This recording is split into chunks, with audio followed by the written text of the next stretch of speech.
Je suis très heureux de vous revoir encore, chers amis, chers abonnés, pour parler aujourd'hui de comment ajouter de la liquidité sur P-Network, comment être un liquidity provider sur le DEX. Salut chers utilisateurs de l'Internet de la valeur, j'espère que chacun de nous se porte bien. Je salue d'abord mes abonnés, merci à vous. Ceux qui ne sont pas encore abonnés à la chaîne, pensez à vous abonner, liker et partager mes vidéos pour aider d'autres pionniers également et inviter les pionniers qui veulent vraiment s'instruire dans le projet P-Network à s'abonner à cette chaîne Empreinte Web 3.0. Alors, comme je le disais à l'entame de mon exposé, dans cette vidéo, nous allons voir comment déposer de la liquidité, d'accord, sur le PDEX. Et ça sera la première partie. Dans une deuxième partie, nous allons voir comment on peut retirer cette liquidité là.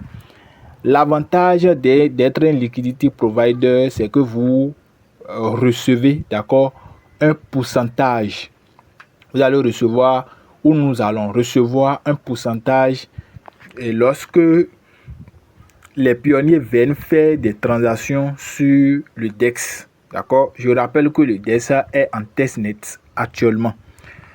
Avant de rentrer dans le vif du sujet, avant de toucher le cœur de la chose même dans le portefeuille, on va déjà expliquer ce que c'est qu'une pool de liquidité. Alors, c'est quoi une pool de liquidité?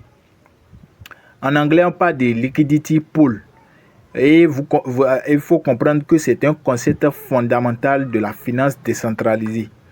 Il s'agit d'un grand réservoir de fonds bloqués dans un contrat intelligent qu'on appelle encore smart contract et c'est mis en commun par les utilisateurs pour permettre l'échange d'actifs sur une plateforme décentralisée. D'accord? L'exemple de PDEX. D'accord? Et comment ça fonctionne concrètement? Alors, et il faut comprendre qu'avant l'apparition des pôles de liquidité, les bourses traditionnelles, c'est-à-dire les échangeurs centralisés que nous appelons les CS, utilisaient ce qu'on appelle un carnet d'ordre, c'est-à-dire order book, nécessitant de faire correspondre un acheteur et un vendeur pour chaque transaction. Alors, les pôles de liquidité éliminent ce besoin de contrepartie directe en utilisant, d'accord, un algorithme qu'on appelle Market Maker automatisé, encore appelé AMM. Le principe est très simple. Deux actifs sont déposés dans un contrat. Par exemple, on a un actif A et un actif B. La règle est simple. L'AMM utilise une formule mathématique, d'accord, pour maintenir un équilibre constant en fonction des réserves disponibles, déterminant ainsi automatiquement le prix en temps réel. Alors, c'est quoi alors le rôle du fournisseur de liquidité? Ce qu'on appelle le LP. C'est quoi son rôle? Pour que les utilisateurs puissent échanger des crypto-monnaies instantanément, puisque sur un DEX, les cryptos sont échangés de façon instantanément, on parle du swap, d'accord? Le protocole a besoin de réserves. Ce sont les utilisateurs ordinaires, d'accord, appelés fournisseurs de liquidité, encore liquidity provider ou encore LP, qui approvisionnent ces réserves. Et comment ça se fait? Un utilisateur dépose une paire de tokens, d'accord? On va prendre un exemple, une valeur, par exemple, une valeur égale de 2 tokens, comme on va prendre l'exemple de Picket token et Pi, puisque c'est ce que nous allons voir tout à l'heure, d'accord? Et la distribution, en échange de leur contribution, les fournisseurs de liquidités reçoivent des frais de transaction, comme je le disais à l'entame, proportionnels à leur part dans la pool. Donc généralement, ces frais, ça c'est compris entre 0, quelque chose % et 1%, ça dépend, d'accord, prélevé pour chaque échange. Bien évidemment, il y a des risques associés. Ces risques-là, je vais aborder ça lorsque nous allons voir la partie 2, d'accord, de comment retirer, d'accord, l'argent que nous avons déposé dans la pool de liquidité. Donc, si le sujet vous intéresse vraiment, et réclamez cette deuxième partie-là pour que je puisse savoir que le sujet vous a vraiment intéressé. Donc, pour ce faire, nous allons nous rendre dans notre wallet. D'accord? On va se rendre dans le wallet. Voilà. On se rend dans notre wallet. Tac. On se rend dans notre wallet. Voilà. Une fois à l'intérieur du wallet, comme je l'ai dit, le PIDEX fonctionne sur le testnet actuellement. Donc, l'opération que nous voulons faire, c'est sur le testnet. Mais comprenez que ça sera valable également sur le mainnet. Donc, c'est très important de le rappeler. Donc, je suis sur le testnet ici. Alors, pour ce faire, nous allons cliquer sur Token.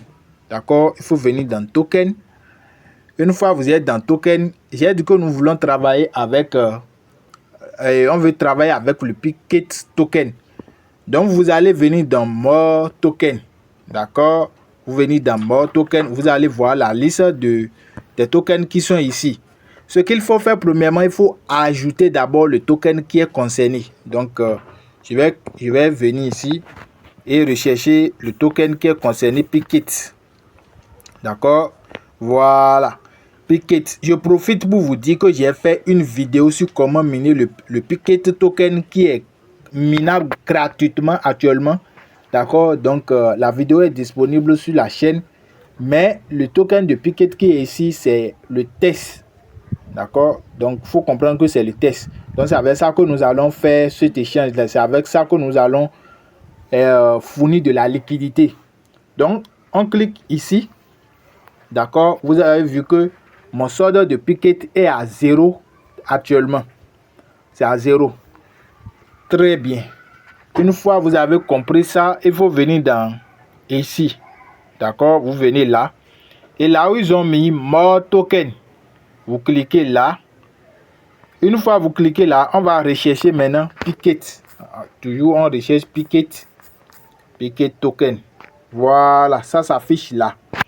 Une fois ça s'affiche ici, qu'est-ce qu'il faut faire? Il faut cliquer ici. Vous voyez ce bouton là. Il faut juste l'activer.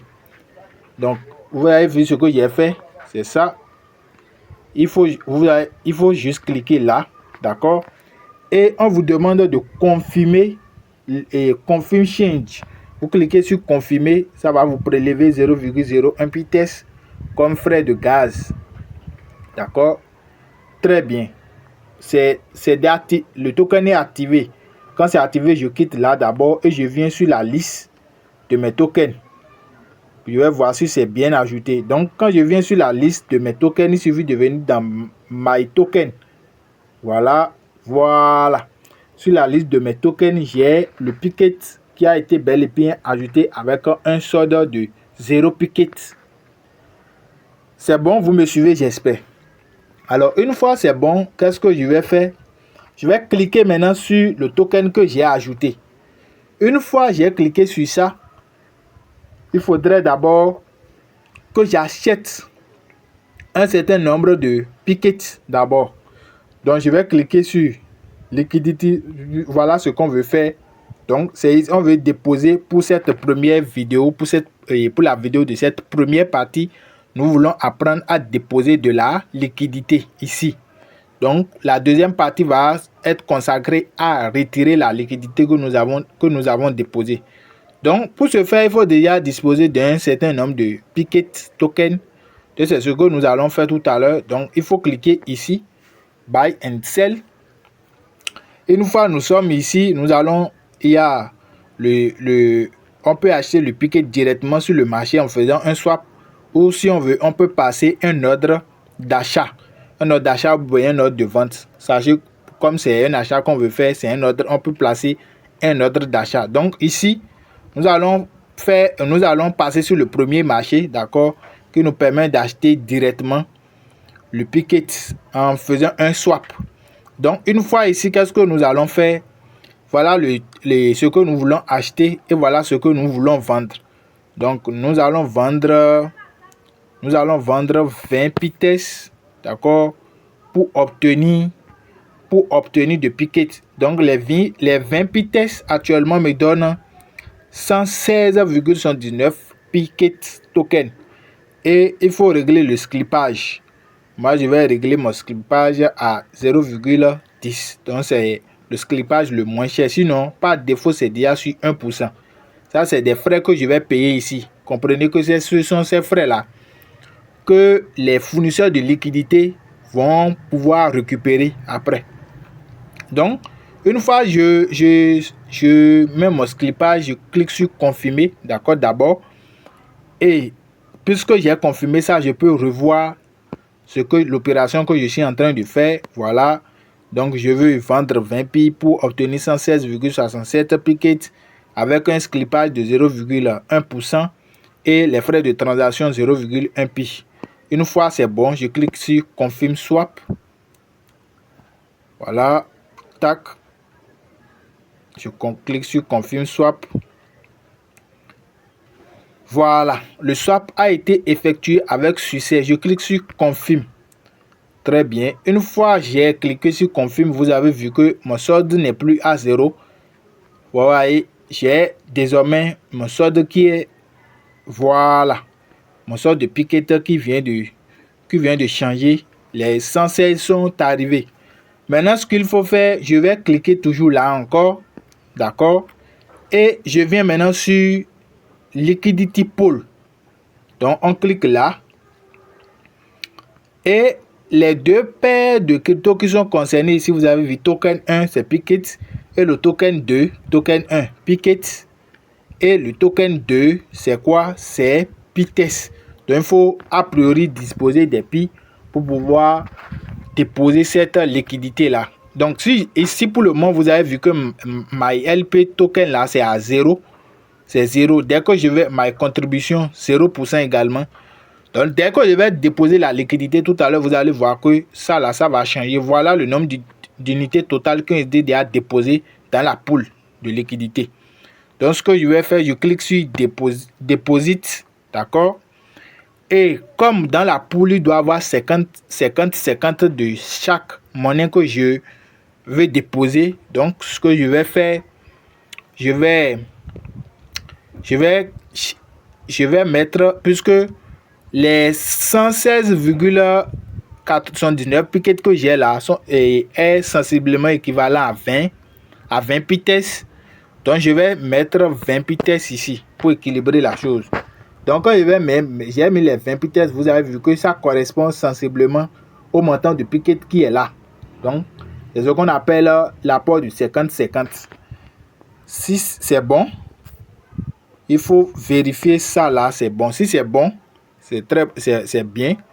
Donc, qu'est-ce que je vais faire maintenant? Je vais cliquer sur Deposit. Je clique là, Deposit. Si c'est bon, voilà, j'ai un message First Amount 20 pi, Send Token temps, frais de gaz 0,02. Il y a 0,01 qui s'est ajouté au frais de base qui est 0,01 Pites. Donc, si c'est bon, si les informations qui sont là sont conformes à ce que je fais, je clique sur Confirm. Voilà. Tac. Voilà. C'est en train de tourner. Deposit made. You have successfully made in deposit pool. Donc, ça veut dire que mon dépôt a été effectué avec succès. Je clique sur Ignorer. Et vous allez voir ici, quand je vérifie ici, désormais, j'ai MyLP token. D'accord, avec une contribution de 0,03% qui sont déjà automatiquement là. Vous avez vu qu'avant c'était 0 ici. Quand je viens de déposer la liquidité, voilà. Et je peux voir les détails du pôle de liquidité ici. Voilà. Donc, désormais, si quelqu'un fait des changes dans cette pôle de liquidité en utilisant ces deux paires, je vais récupérer des frais de gaz. Je vais récupérer des frais d'échange. C'est bien ça. C'est des frais d'échange. Je vais récupérer des frais d'échange qui vont s'ajouter, qui seront des récompenses. Donc, nous allons nous revoir dans une deuxième partie de cette vidéo pour voir comment on peut récupérer, d'accord, les LP que j'ai déposés avec les bénéfices et également les risques qui sont associés en devenant fournisseurs de liquidités. Et on se dit à la prochaine pour une nouvelle vidéo.